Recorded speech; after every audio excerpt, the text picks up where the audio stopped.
Alhamdulillahilladzi hadana li hadza wa ma kunna linahtadiya laula an hadana Allah. Asyhadu an la ilaha illallah wahdahu la syarika lah wa asyhadu anna Muhammadan abduhu wa rasuluhu, amma ba'du. Wa ya ikhwani taqullaha haqqa tuqatih wa la tamutunna illa wa antum muslimun. Qala Rasulullah sallallahu alaihi wasallam, sallu kama ra'aitumuni usolli. Alhamdulillah, ikhwan jamaah Masjid Baitur Rahim, jamaah pengajian malam Sabtu yang dimuliakan Allah Subhanahu wa taala. Pada kesempatan ini kita kembali bisa hadir duduk bersama-sama di tempat ini untuk memperdalam kajian-kajian ilmuwan kita dalam babul ibadah, bab tentang ibadah. Kita melanjutkan kajian yakni kitab Bulughul Maram, kitab sifati sholat Nabi, kitab bagaimana sifat sholat Nabi Muhammad SAW. Dan ini merupakan kewajiban bagi kita untuk senantiasa mereview, memperbaiki dan mungkin juga mengkoreksi ibadah, terutama sholat kita. Barangkali ada hal yang tertinggal, yang mungkin juga pemahaman kita masih perlu dikoreksi dengan senantiasa membaca dan menggali ilmu. Pada kesempatan yang lalu kita membahas tentang bagaimana tata cara Rasulullah SAW ruku dan sujud, dari mulai bagaimana tumaninahnya, bacaannya kita sudah bahas. Kita lanjutkan kepada hadis berikutnya dari Aisyah. Wa an Aisyah, dari Siti Aisyah radhiyallahu anha, semoga Allah meridhoi kepadanya. Qala, beliau berkata, Ra'aitu Rasulullah sallallahu alaihi wasallam, aku melihat Rasulullah SAW yusolli, beliau sholat mutarawwihan, dengan bersila. Rawahu Nasa'i, diriwayatkan oleh Imam Nasa'i. Wa sahahahu Ibnu Huzaimah, dan disahihkan oleh Ibnu Huzaimah. Dalam hadis ini mengandung bagaimana fi'liyah, perbuatan Nabi, karena sigot atau redaksi hadisnya adalah ra'aitu, aku melihat Rasulullah yusolli, beliau Rasulullah SAW sholat mutarawwihan, duduk sambil bersila. Siti Aisyah atau Al-Hafidz Ibnu Hajar menukil hadis Siti Aisyah ini masih terkait dengan kaifiyat ruku, bagaimana ruku,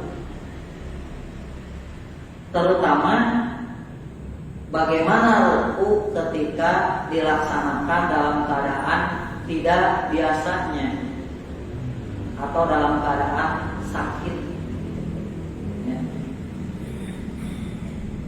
Karena kalau dalam kondisi normal gitu kan, kita wajib melakukan ruku dengan tumaninah,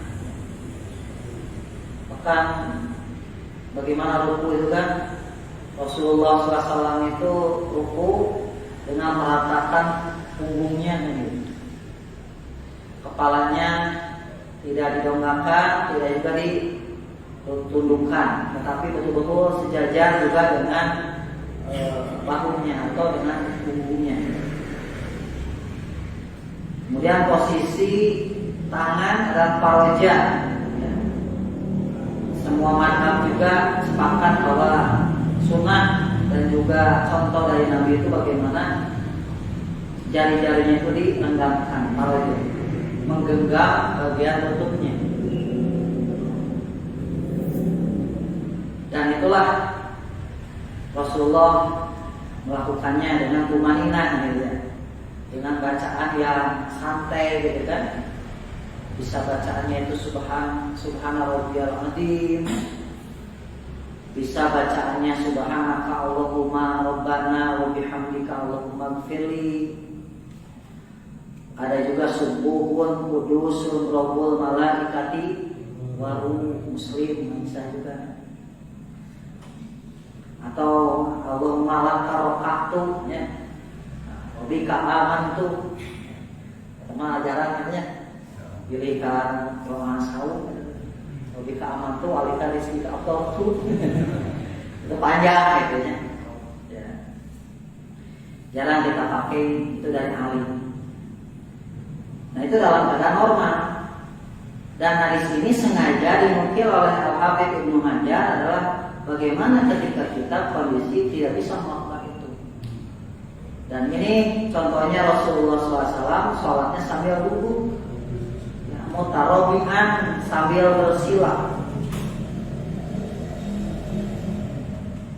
Dan sambil bersila ini dimana Rasulullah SAW melakukannya ketika sakit ya, menjelang wafat.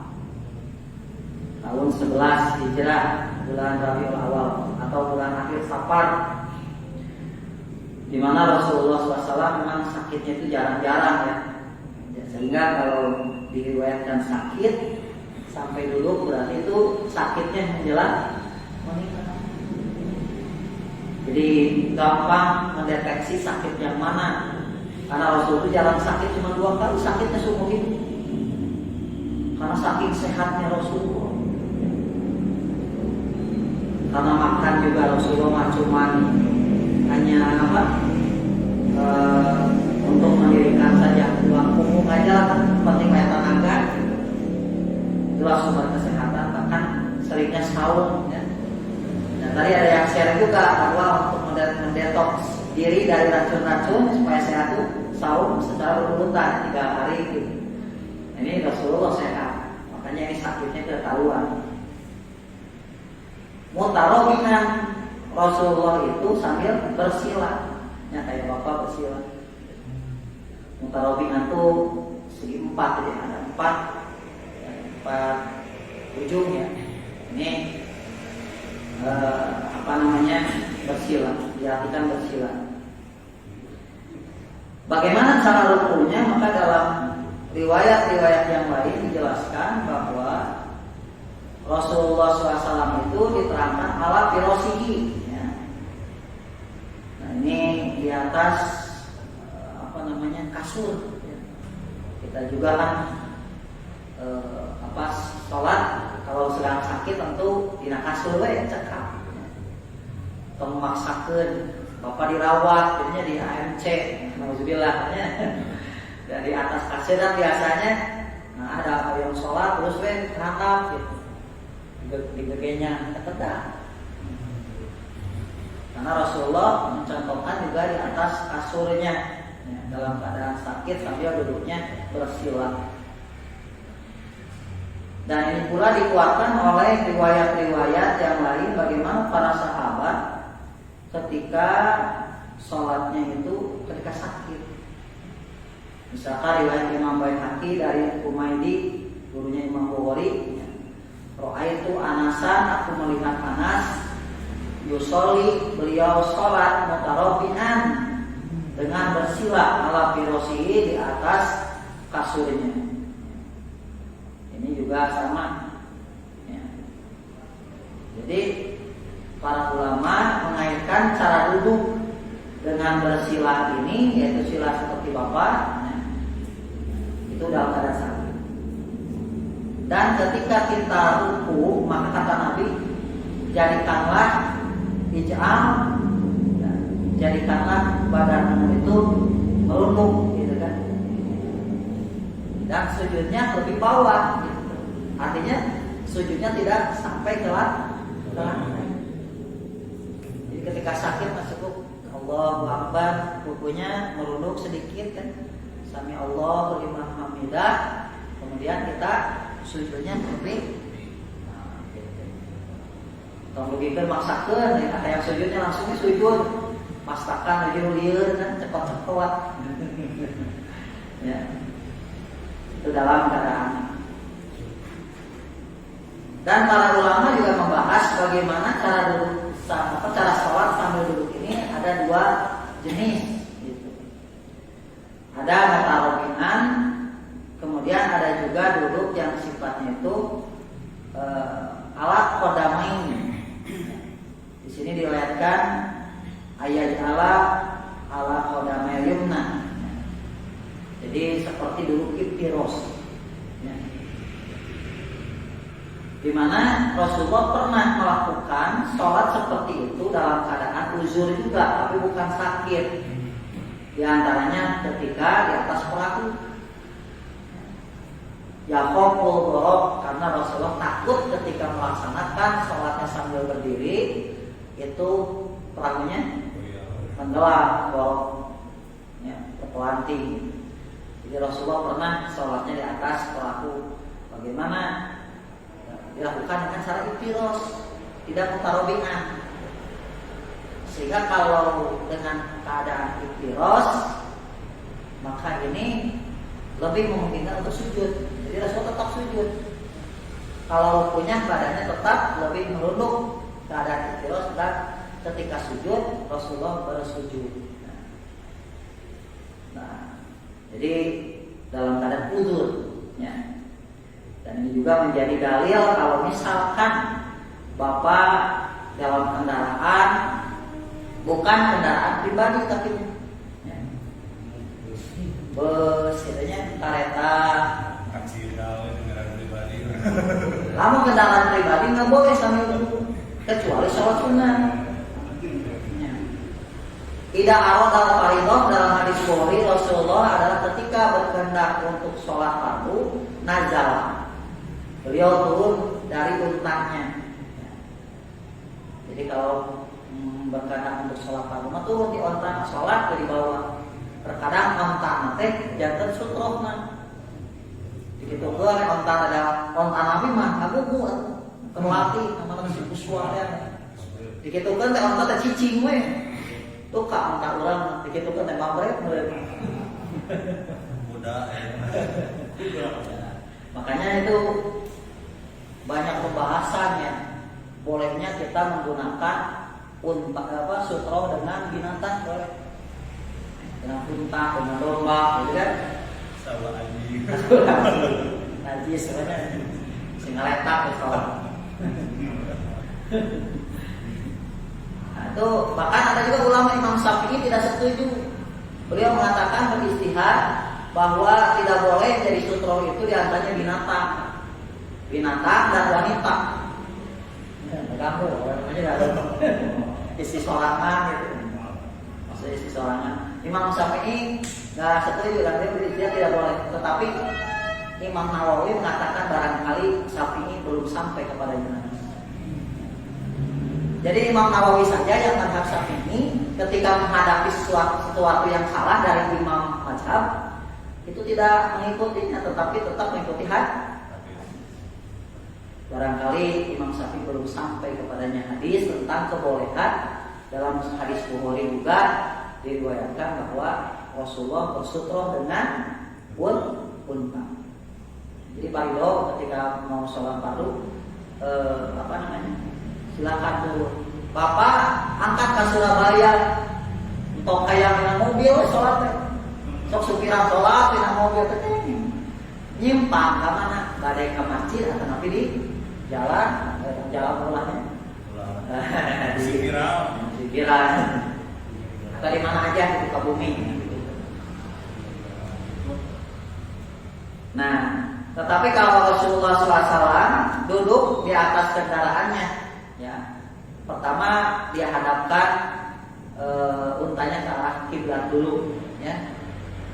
Kemudian Rasulullah bertakbir sambil duduk, aina tawajahat, kesananya kemanapun mengarah nggak apa-apa, yang penting di amun mimitina menghadapi ontana ke kiblatkeun, kana mah ku ieu teh takbir mah kemana we dibawa ku supir teh aina tawajahat, tetapi sifatnya sholat sunnah, ya.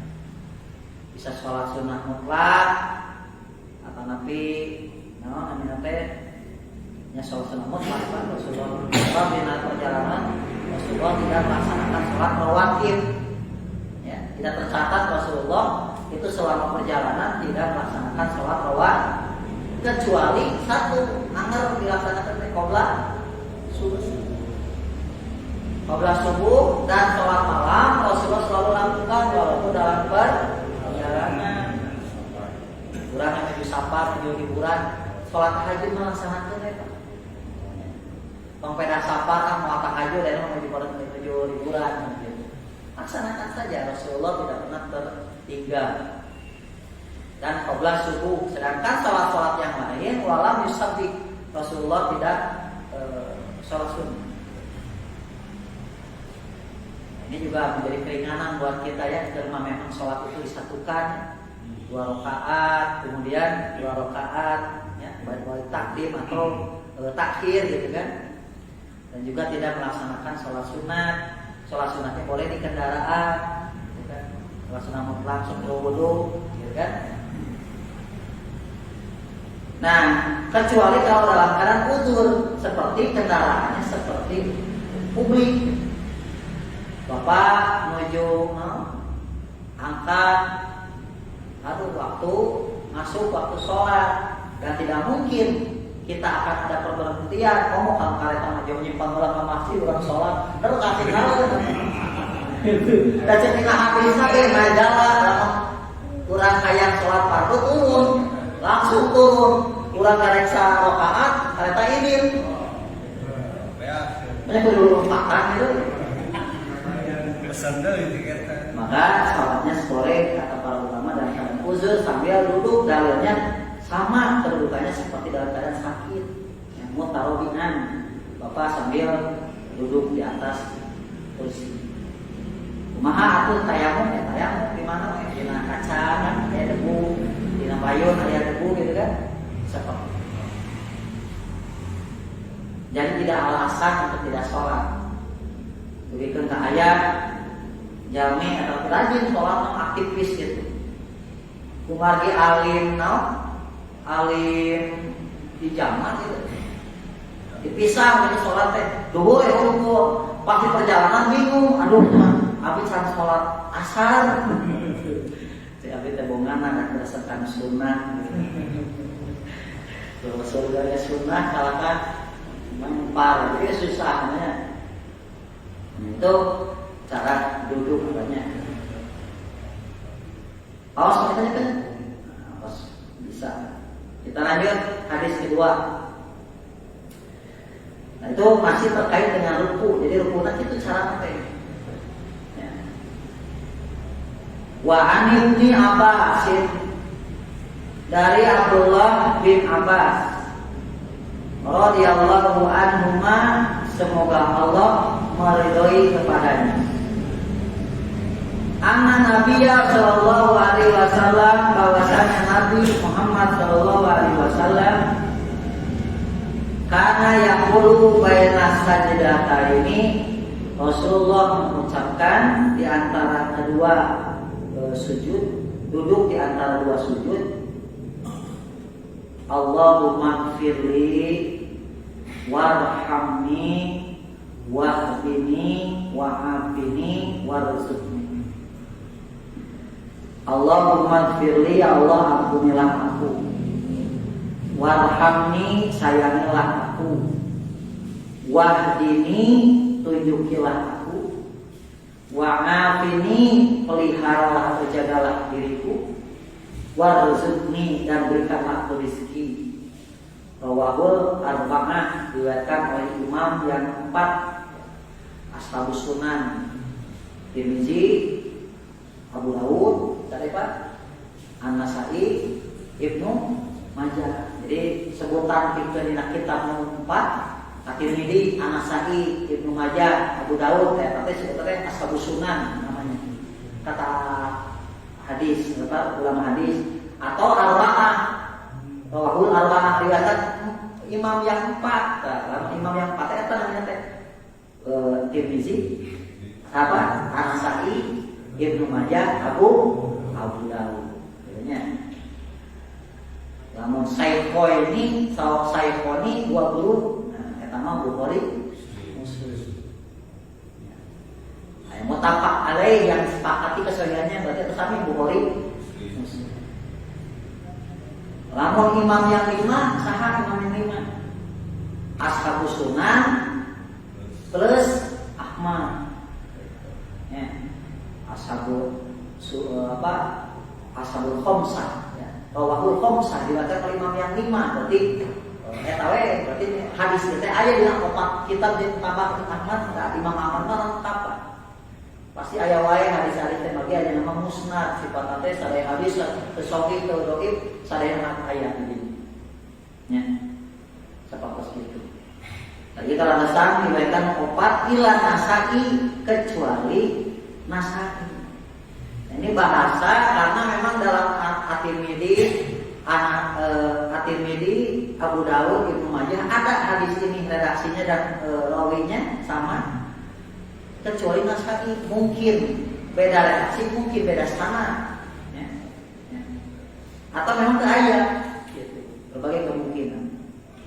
Walafdu li Abi Dawud, kata Al-Hafidz Ibnu Hajar, dan lafadznya saya ambil dari Abu Dawud, lafadz hadisnya beda-beda sedikit, Pak. Tapi oleh Al-Hafidz Ibnu Hajar, hadis ini dicatat bagaimana doa di antara 2 sujud. Ini yang paling sahih. Hadis ini yang paling sahih di antara hadis-hadis yang ada. Ini ada yang mengatakan hasan, ada yang mengatakan sahih, tapi tidak jatuh pada dhaif. Makanya Al-Hafidz Ibnu Hajar menampilkan hadis dari Ibnu Abbas ini supaya jadi pegangan buat kita, ya. Supaya tidak ragu, tidak favorit makna. Kumaha ieu diantawisna doa Allahumma firli warhamni wahdini wa'afini warzuqni. Banyak riwayat orang soknya Allah Rabbi firli warhamni wajburni warfa'ni warzuqni wahdini wa'afini wa'afini. Seperti tambahan apa? Itu ayat wajburni kan? Pelihara aku. Wahdini. Jadi ayat wahdini mah. Ayat wa'afani ayatnya. Ya kita kurang riwayat tapi kumaha. Ternyata menurut para ulama, hadis-hadis yang banyak diriwayatkan dengan berbeda redaksi itu disinyalir itu termasuk hadis mudroj. Hadis mudroj itu artinya hadis yang redaksi lafaz matan hadis itu terselipi oleh ucapan rawi. Di nabi nama eta tapi tambahan kaselipkeun kan bisa wae gitu. Kupoho mah kuhilang, kusumangat teh mah, asa kurang teh mah, was tambahan teh urang. Rabbi firli warhamni wahdini wa'afini warzuqni. Banyak tambahan warzuqni wa'afini wa'afani. Nah itu namanya terselip. Makanya yang terselip oleh Al-Hafidz Ibnu Hajar disinyalir ucapan-ucapan rawi bukan dari Nabi ditolak gitu. Jadi tidak diprofilkan, ya. Jadi kita yang paling safe ini yang ini, Pak. Allahumma firli warhamni wahdini wa'afini warzuqni. Safe. Selama ini kan tapi terus kebiasaan kalau mafili warhamni wazurni warhamni warjuni wahadini wa'afini tuh tampilan banyak. Kan orang teh sholat teh solo kamar wae temuni. Sholatlah kamu seperti aku sholat baca Al-Fatihah. Ya. Lain pedah kuloba jeung pondokna. Ya mangga pame bari panjang asal memang ada dasar dalilnya dari Rasul, bari pondok oge asal dasar dari Rasul. Jika iktidalnya sami Allahu liman hamidah Robbana lakal hamd. Ayo ge Allahumma Robbana wa lakal. Ayo ge panjang. Robbana lakal hamd mil as-samawati wa mil al-ardi wa mil amasita min sayyid. Kurang kene tata ahlus sana'i wal majdi. La manina lima aqaita wa la mu'ya lima manata wa la yanfa'uda jadi minggal. Kurang kene tok kita meninggalin panjang. Asal Yasin. Asal tong maca Quran dina buku jeung iktidal. Sebenarnya yang ada hanya doa. Tasmi dan tahmid. Sami Allahu liman hamidah Robbana lakal hamd. Semoga Allah semoga Allah mendengar liman bagi orang hamidah yang memujinya. Langsung itu tukang teriak Robbana lakal hamd. Robbana lakal hamd. Mana wae. Allahumma Robbana lakal hamd biasa. Barang imam, barang pasti imam bisa. Gupirolah umat pada mengindah dihampura dosa. Sok saja saldo bui dilakukan. Ya. Maka dipuri lebih cenderung dalam mencoba jamaah ya, diambil pendapat aksarul ulama, pendapat kebanyakan ulama. Tidak qala imam sami Allahu liman hamidah anu bakal terkadang mengucapkan sami Allahu liman. Sabab geus di awali tinggal bareng-bareng Robbana wa lakal. Lagi pami urang misalkan mengucapkan sami Allahu deui gitu. Kayak teu bareng gitu. Dia geus bareng kan sami Allahu. Ya. Nah ini Pak. Jadi itu yang kalimat-kalimat yang tambahan ada wajibulni, ada waqfu anni itu adalah disinyalir oleh para ulama hadis termasuk mudhar. Ya. Sehingga ada katanya Ashabul Jamaah Bukhari Muslim Ahmad Abu Dawud An-Nasa'i At-Tirmidzi nya Malik sadayana kalau hadis sampai akhirnya wa'adka. Tapi kan Al-Baihaqi tambah innaka la tuhibun ni. Da innaka la tuhibun apa? Ucapan rawi itu bukan dari nabinya. Ada satu kalimat juga akhbarna tamhamin. Nah, berat kayak otentik kan katanya. Kayak otentik. Orang itu Pak zaman dulu. Kenapa mereka mencari hadis sampai ada yang sampai saya baca ya para ulama hadis itu sampai berjalan kaki bikin keluar darah di duburna. Ya. Untuk apa mencari otentitas ibadah koyong percis sih kan? Mata diteangan hadis terkumpul dipariksa hayang otentik. Pami zaman ayeuna mah tahu sebenarnya. Ieu teh kan Al-Hafidz Ibnu Hajar teh menulis buku, kan mengarang ya. Menulis buku. Ketika menulis Syarah Fathul Bari 22 tahun, pada tahun ke-11 berhenti dulu 1 tahun hayang menulis ieu yang murah kali. Jadi Al-Hafidz Ibnu Hajar teh eureun heula nulis Syarah Fathul Bari, Syarah Bukhari ya, yang jilidnya panjang itu yang terbaik sepanjang masa. Hoyong menulis kitab Bulughul Maram. Ieu teh budak pelajaran kamu budak usia dini. Ku urang akhirnya pakai usia lanjut. Kudu nama usia dini kana 15 tahunan gitu nya. Usia dini. Ya. Tapi tenang naon Pak. Tidak ada kata terlambat di dalam bahasa. Dan ini paling populer karena Bulughul Maram ini singkat, padat dan pengibar sunnah.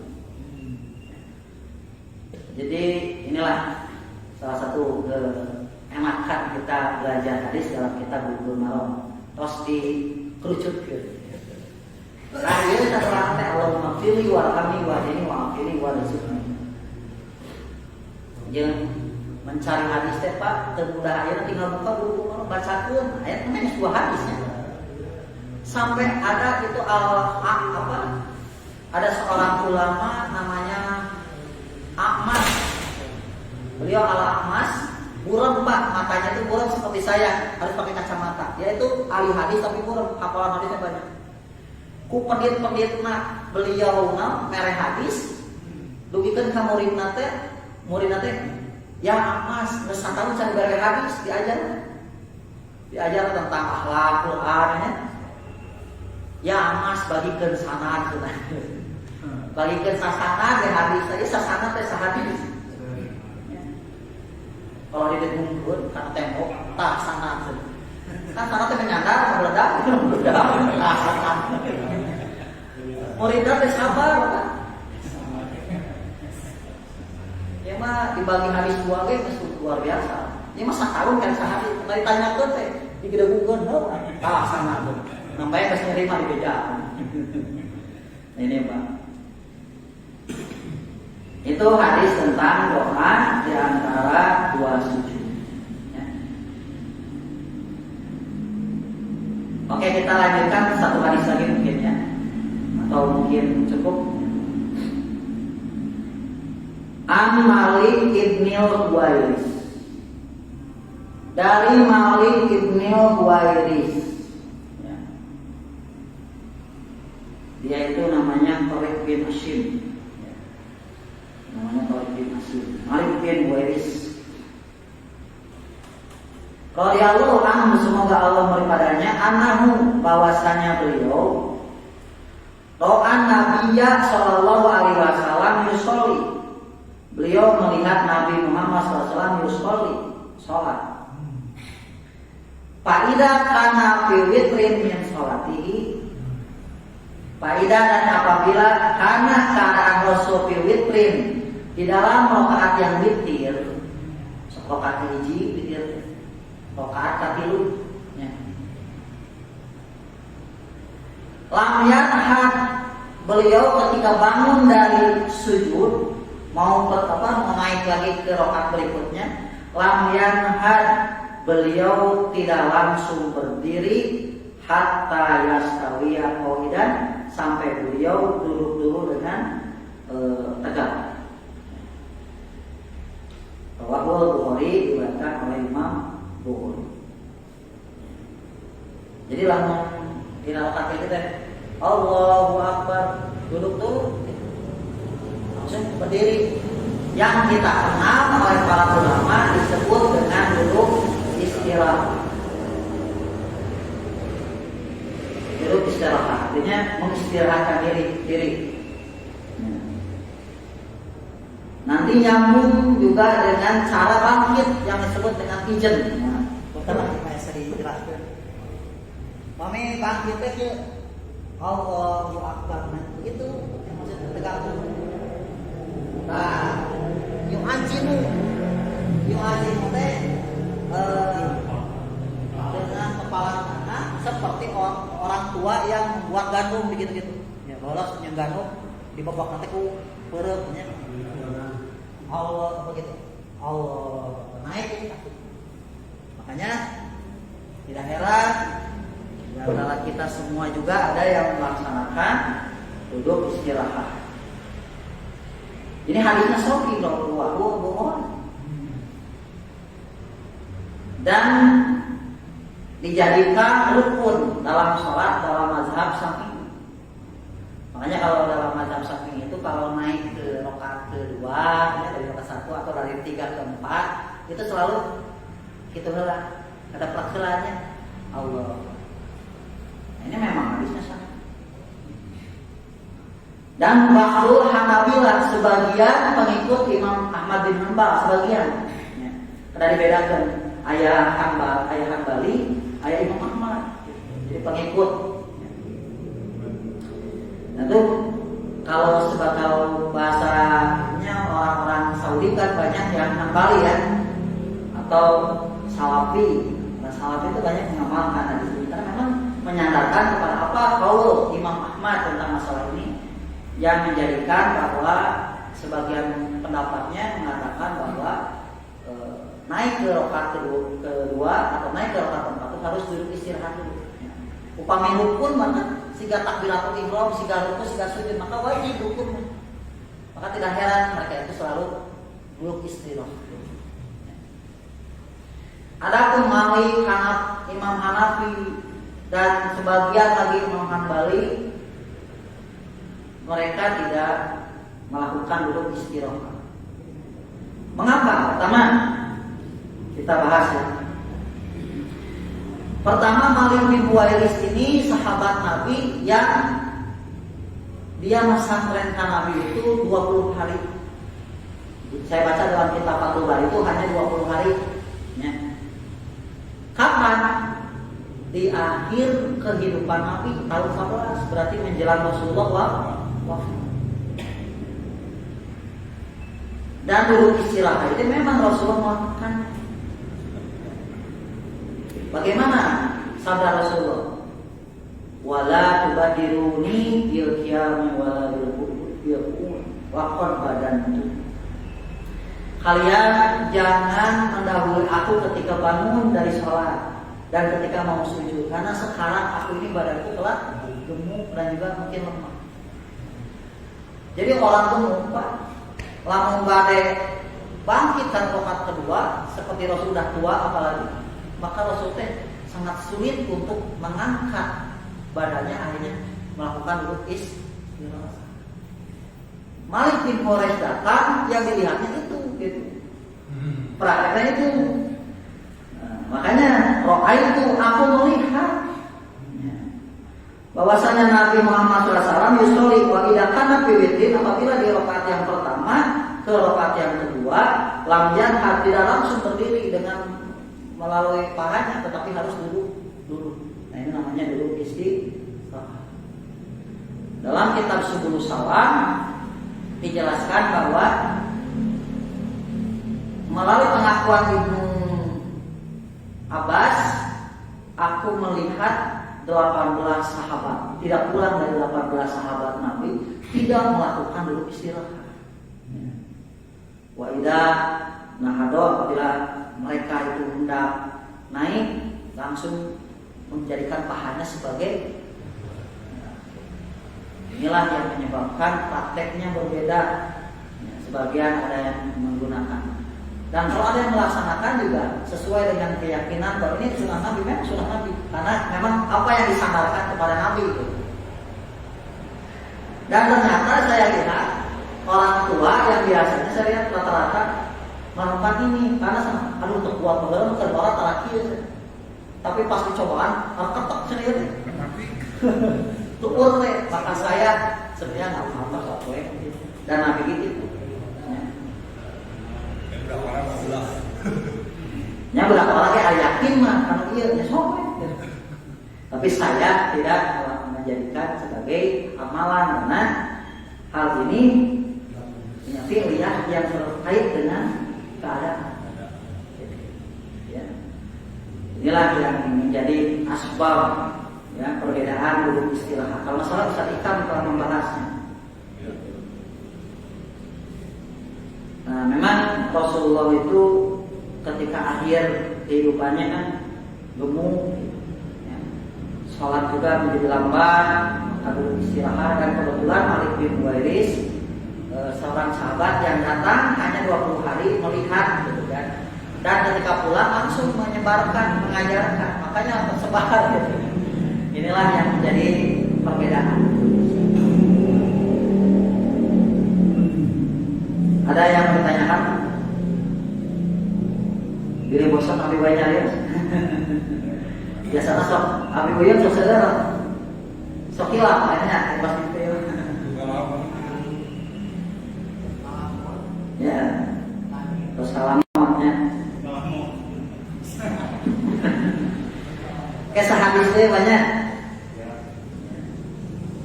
Menjelang Isya.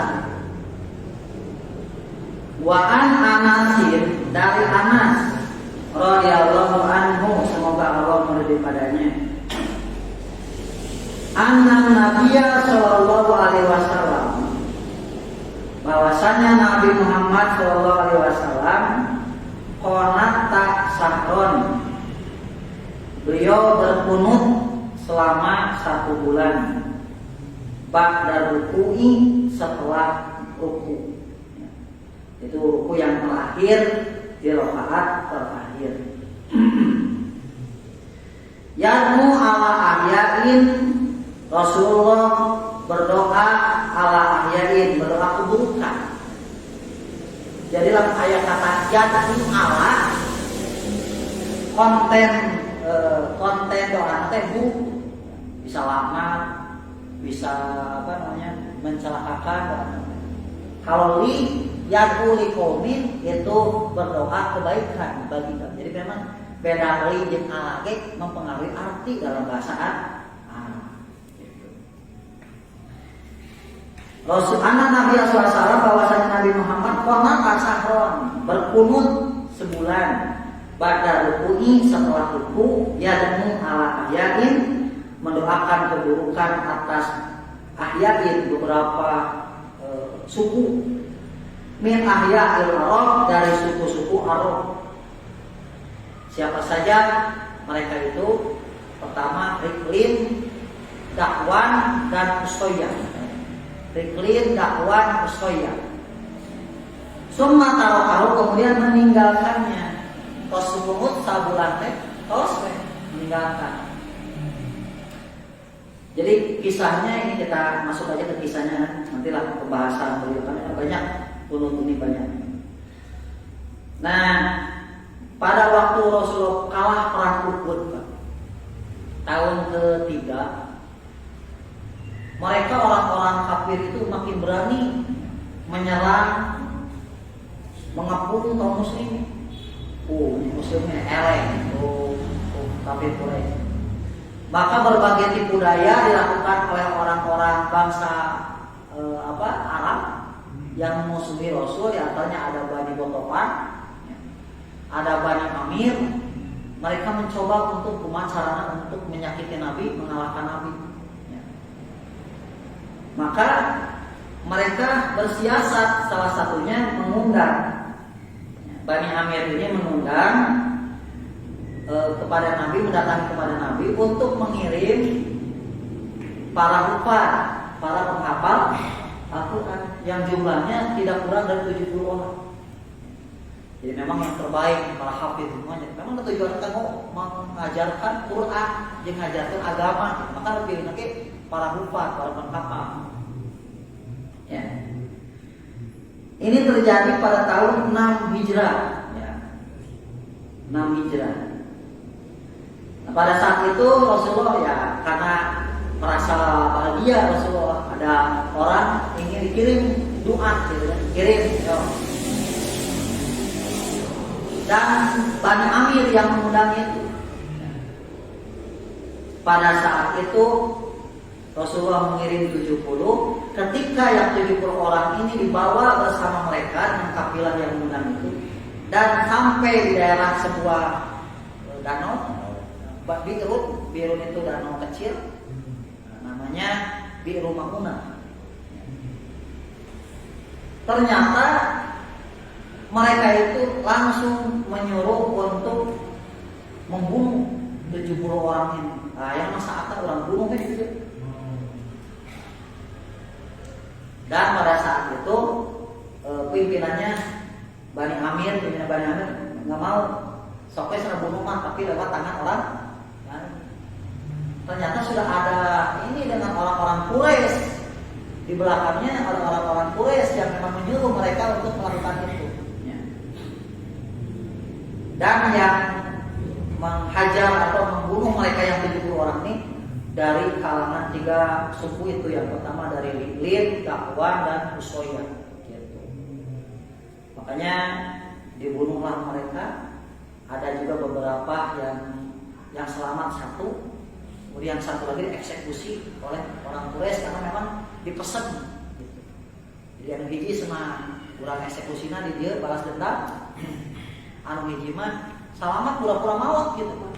Gua nggak gelimpangan mayat ini teman orang dibantai semuanya. Dia ikut pura-pura meninggal.